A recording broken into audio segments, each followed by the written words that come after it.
சேலம் மாவட்டம் தீவட்டிப்பட்டியில் நகை கடையின் சுவற்றில் துளையிட்டு 6 கிலோ வெள்ளி மற்றும் 30 கிராம் தங்கம் கொள்ளையடிக்கப்பட்ட சம்பவம் பரபரப்பை ஏற்படுத்தியிருக்கிறது. இதுகுறித்த கூடுதல் தகவலை செய்தியாளர் நடராஜன் வழங்கிட கேட்கலாம். நடராஜன், வணக்கம். இந்த சம்பவம் தொடர்பான முழு விவரங்கள். சேலம் மாவட்டம் ஓமலூர் அருகே உள்ள தீவட்டிப்பட்டி பேருந்து நிறுத்தம் அருகே சேலம் பெங்களூர் தேசிய நெடுஞ்சாலை ஒட்டி அமைந்துள்ளது. இந்த பகுதியில் அதே பகுதியைச் சேர்ந்த கார்த்திக் என்பவர் கடந்த 6 மாதங்களாக அதே பகுதியில் நகை கடை நடத்தி வருகிறார்.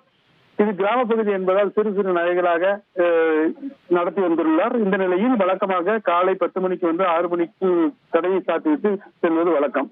இதே போன்று நேற்று மாலை 6 மணிக்கு கடை சாத்திவிட்டு வீட்டுக்கு சென்று விட்டார். இன்று காலை 10 மணிக்கு வந்து பார்த்தபோது கடையை திறந்து பார்த்தபோது கடையில் இருந்த அனைத்து வெள்ளி மற்றும் தங்க நகைகள், சிசிடிவி கேமரா மற்றும் ஹார்ட் டிஸ்க் உள்ளிட்ட பொருட்கள் அனைத்தும் திருடு போயிருந்தது.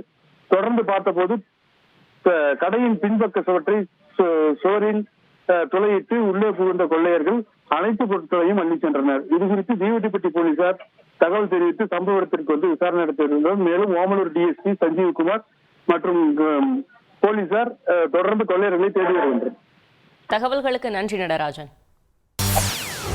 செய்திகளை உடனுக்குடன் தெரிந்து கொள்ள உடனே சப்ஸ்கிரைப் பண்ணுங்க.